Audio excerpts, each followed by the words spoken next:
Welcome to Red-tastic. Story 1. I, 28 male, live in a 4-bedroom house I purchased last year. Earlier this year, my sister Gina, 35, her husband Dean, and their 3 kids were evicted because they weren't paying rent. They're awful with money. Dean doesn't work and Gina only works part-time. They used to live off Dean's parents' money, but after his dad passed away last year and his mom moved into assisted living, that well dried up. They asked to move in with me, but I refused.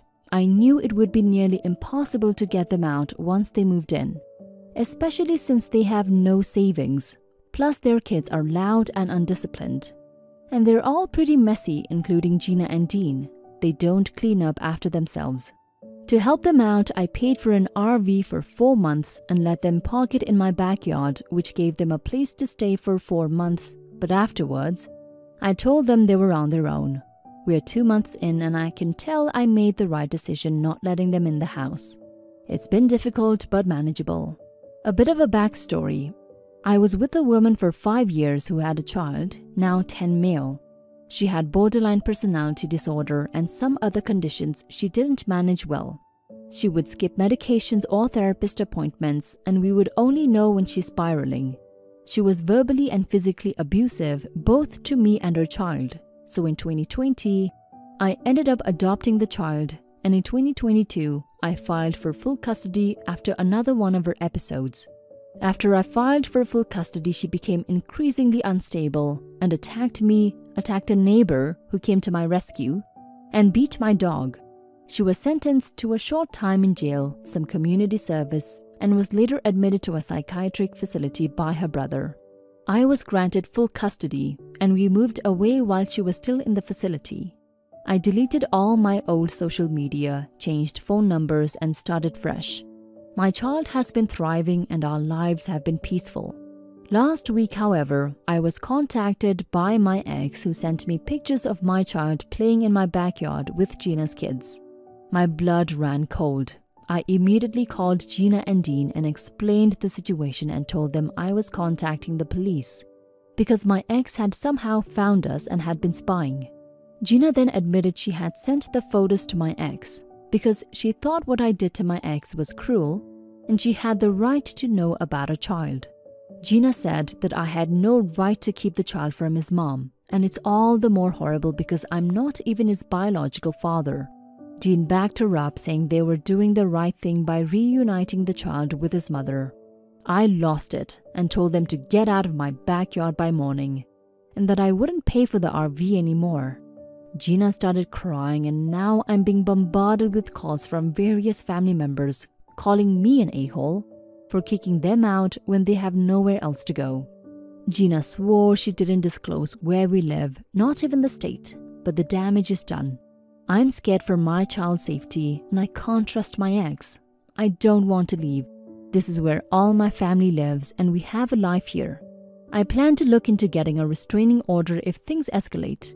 For clarity, the mother was granted supervised visitation only if she gets clearance from a psychiatrist and if I allow it. Update. So yesterday morning, Gina and Dean wanted to have a talk. Gina apologized and asked if they could stay and please can I keep paying for the RV, but I told them no and that I couldn't trust them after what they did. I was still really angry, betrayed, and I couldn't risk my child's safety by having them around anymore. They were not expecting that. I guess they expected me to cave like a pushover. They both lost it and started yelling. I told them to leave within an hour with the RV or I'm calling the cops for endangering my child by getting in touch with my ex. Gina then screamed at me, saying I was choosing another man's seed over my biological nieces and nephews, and threw in something about God judging me for it. I refused to rise to the bait, and in the end they packed up and left. Honestly, it was a relief, even though it was a stressful morning. I have no idea where they ended up going, but at this point I just hope they figure things out without causing more drama. Before they left, I warned them that if my ex finds us, I will make sure they're locked up for life. My mom called and laid into me for kicking them out, saying I was being heartless. But on the flip side, my dad and my brother are totally on my side, along with most of the family. They are pretty mad at Gina for what she did. Still, a few relatives are supporting her, thinking I was too harsh. It's been a wild few days, but now I can at least focus on keeping my kid safe. I'm considering a restraining order if my ex causes any more trouble. Final update. It's been 5 months since my last post and things have settled down. Still no word from my ex after she sent those photos. She never texted or called again, but I'm staying on high alert just in case. My child and I are doing well, just focusing on our lives and enjoying the peace and quiet. As for Gina and Dean, they're still living in the RV, but things seem to be improving. Dean finally found a job and both of them are now working full-time. It looks like they might be able to get an apartment soon and move out of the RV. Only time will tell though. Overall, things are looking up, and I'm hopeful for the future. Just taking it day by day and keeping an eye on everything to make sure nothing goes sideways. Thanks for all the support and advice along the way. OP, I have to commend you for taking a child in need of a stable parent and becoming that stable parent for him.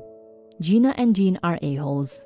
You were doing them a huge favor and yet they felt the need to reach out to your ex that you ran away from for very valid reasons and tell you that you're a bad person for taking your child so he can have a more healthy childhood.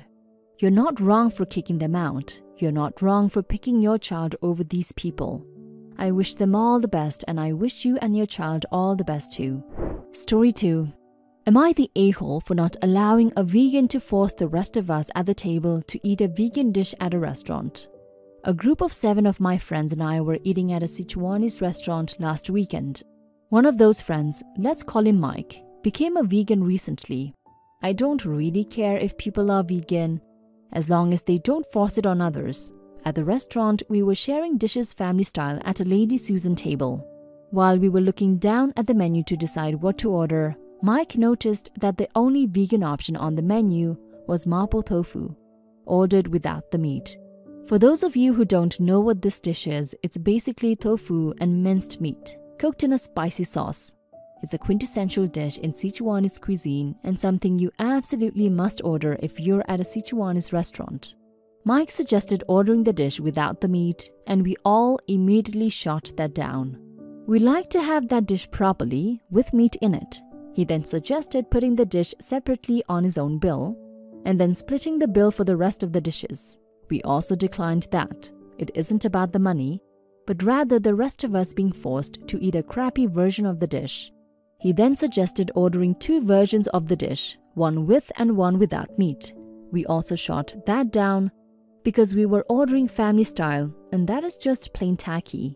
We were getting sick of him trying to bargain with us just because he was unwilling to be flexible about his strange diet. We suggested to him that he should just have some plain rice and tea. When the waitress came to take our order, he immediately jumped in and tried to order mapo tofu without meat.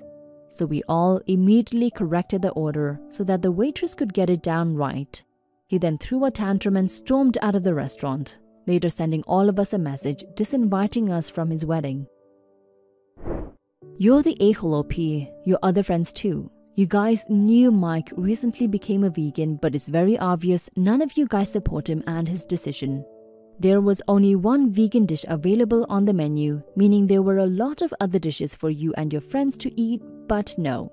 You don't want Mike to eat that vegan dish because apparently his choosing to remove meat from that dish means he's forcing his veganism down your throat. Mike made countless compromises, but you guys just turned him down. That's not what friends do, and I'm very glad he stormed out and disinvited you all from his wedding. Now for some comments. You're the a-hole. He was within his right to suggest ordering 2 versions of the dish so that he could have one for himself. The fact that he made several suggestions shows he was trying to reach a compromise and was shot down and told to suck it up. That doesn't sound like a group of friends trying to meet in the middle. It was your way or the highway. A bit harsh to uninvite everyone, but if it was that important to him, it makes sense. You're the a-hole. His compromise suggestions were perfectly reasonable. Yes, it's a pain having to cater to someone's food quirks, especially when their choices rather than due to physical issues or allergies. But he was trying to make it work and you shot down every idea he had. You should have just let him order separately for himself or gotten both versions of the dish. He was not trying to force his choices on you. He was trying to order something he could eat. In the future, either pick one of the compromised choices or don't go to family-style places. Story 3. Am I the a-hole for not supporting my sister's GPA celebration? My 18 females younger sister, 15 female, ended her freshman year with a 4.0 GPA, both weighted and unweighted. I was really happy for her when I heard the news and bought her a congratulatory card and her favorite chocolates when I heard. I know how hard it can be to earn straight A's in high school and appreciated that it was no small feat. I just recently graduated from high school myself with a 4.75 GPA and 4.0 unweighted GPA. For the past few years, I have earned straight A's as well. At the end of each term, when I told my parents the news, they would congratulate me with a high five and would occasionally make my favorite dessert. Same thing when I graduated with perfect grades. They were congratulatory but never made a big deal about it. I was grateful for their support and never expected anything more.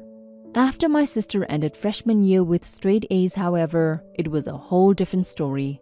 She got to choose where we ate for a whole week. My parents bought her a Nintendo Switch, and my dad even crafted a homemade plaque for her out of wood.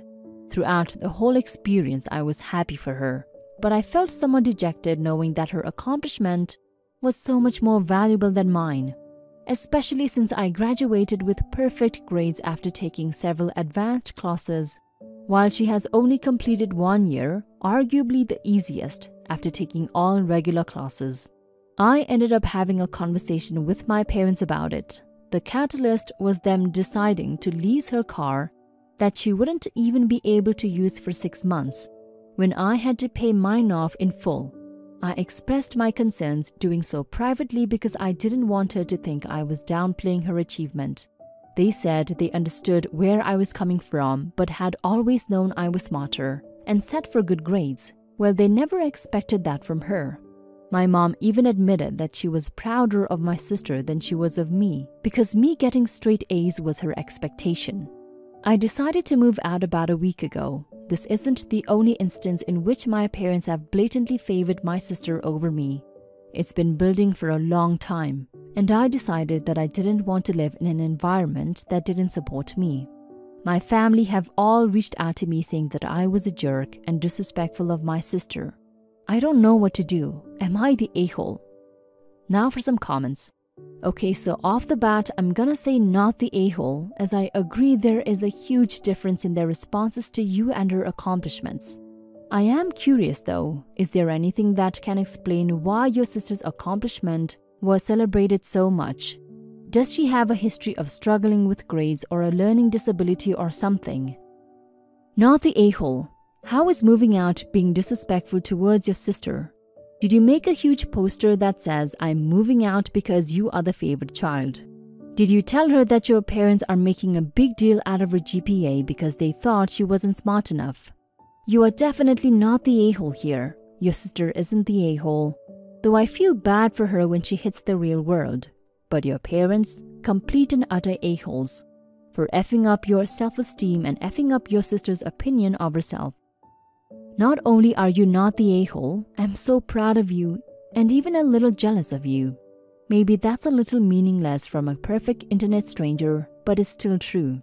You sound so mature, talking to your parents first without making a big scene so that you wouldn't take it from your little sister's moment. Satan knows I probably wouldn't have the patience to do that, let alone at 17 or 18. Do your own thing. Cut them out for now if you have to. Doesn't have to be forever. You have your whole life ahead of you, and you sound so much better prepared for it than about 95% of the population. You seem to have a good head on your shoulders. Don't second guess that ever.